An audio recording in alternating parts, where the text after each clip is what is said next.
During the reinforcement learning step of RLHF, we point a powerful optimizer at a reward model and say, go maximize this score. And it will. It will find every crack, every quirk, every weird phrasing that scores absurdly high while reading like broken nonsense.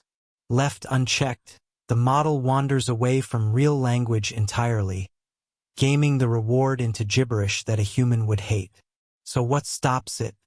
A single, elegant term called the KL penalty, the leash that keeps the whole thing sane and fluent. Let's break it down. So why not just maximize the reward and be done? Here is the danger side by side. Point the optimizer purely at the reward score and it eventually cheats.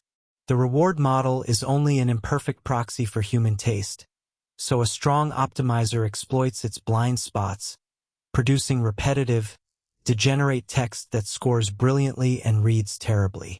This is reward hacking, and left alone it wrecks the model, dragging it far from coherent language into whatever quirk maximizes the number. Instead, we optimize the reward minus a penalty for drifting too far.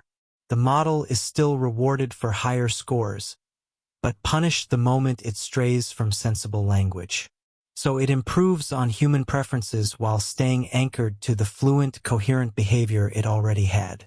That single subtraction is what makes reinforcement learning here stable instead of chaotic. The reference it stays close to is simply the frozen supervised checkpoint the tuning began from. So how does this guardrail actually work? Follow the loop one piece at a time. Start with the goal.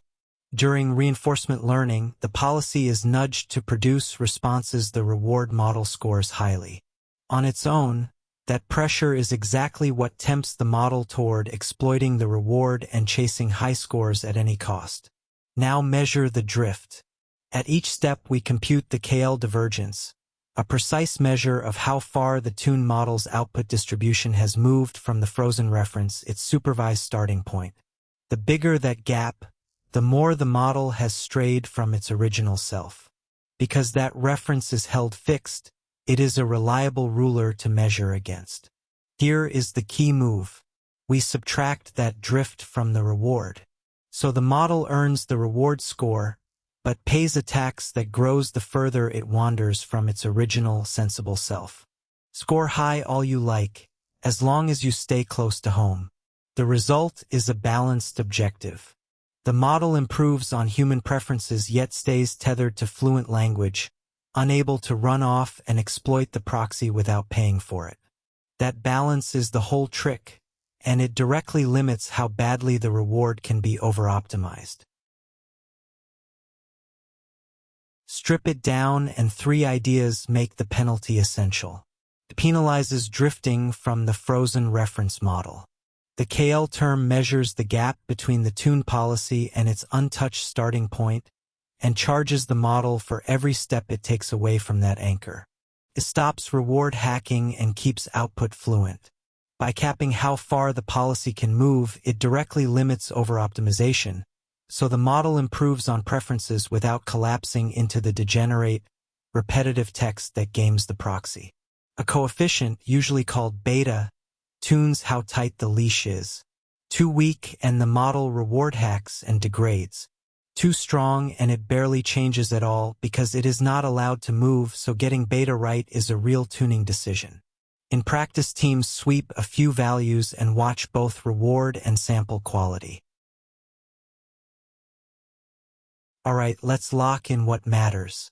The KL penalty is a term added to RLHF's objective that keeps the tune model from drifting too far from its original self.